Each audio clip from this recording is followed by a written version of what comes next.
इंसानों की बस्ती में आंसुओं के धार होते हैं या आंसुओं के धार में इंसान। दोनों ही सूरत में इंसान इसे स्वीकार नहीं करता, पर कसम से ये आंसू ही जिंदगी के फिलॉसफी के चैप्टर को खोल जाते हैं। उस चैप्टर के कई सारे राज को खोल जाते हैं। मुझे बंगला नहीं आती थी, उसे भोजपुरी नहीं आती थी। हिंदी हमारी एक अपाहिज इंसान की तरह लगती थी।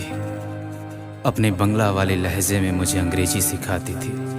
जिंदगी की पहली फिलॉसफी मैंने तब सीखी जब मेरा बाप अपना हाथ खड़ा करते हुए कहा कि मुझे तुम पे कोई भरोसा नहीं है। जिंदगी की दूसरी फिलॉसफी मैंने तब सीखी जब मेरे आसपास बहुत सारे लोग होने के बावजूद भी मैं अकेला ही फील करता रहा।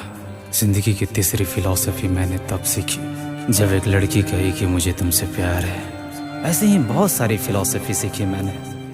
फिर बाद में पता चला कि यही जिंदगी है, इसका कोई मतलब नहीं है, इसका हम कुछ नहीं कर सकते। शरीर के इतने सारे नसों में से ये भी एक जिंदगी का मानो कोई नस ही हो।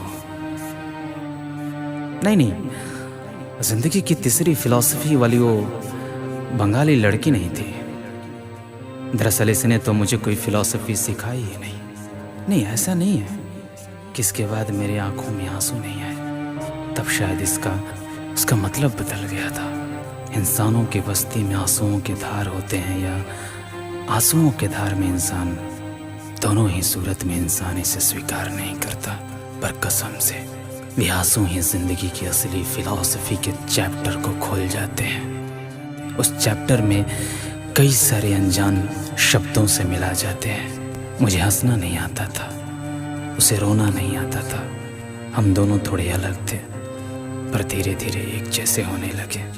हमारी कहानी आगे बढ़ने लगी। फिर होता है कहानी में मध्यांतर, और कहानी एक और फिलॉसफी के साथ पलट जाती है।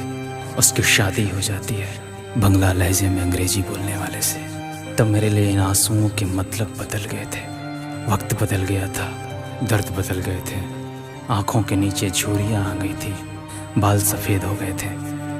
उसका फ़ोन आया था एक बार, बोली मैंने पढ़ी तुम्हारी किताब। नहीं रहा गया तो 2 बच्चों के माँ होने के बावजूद भी तुम्हें याद करने पर विवश हो गई। पूछी क्या लिख रहे हो आगे? मैंने कहा उन आंसुओं के बारे में जिसे मैं फिलॉसफी कहा करता हूँ। यही इतने सारे हैं कि सोचने की ज़रूरत ही नहीं पड़ती कि मैं क्या आगे लिखूँगा और क्या नहीं लिखूँगा। धन्यवाद।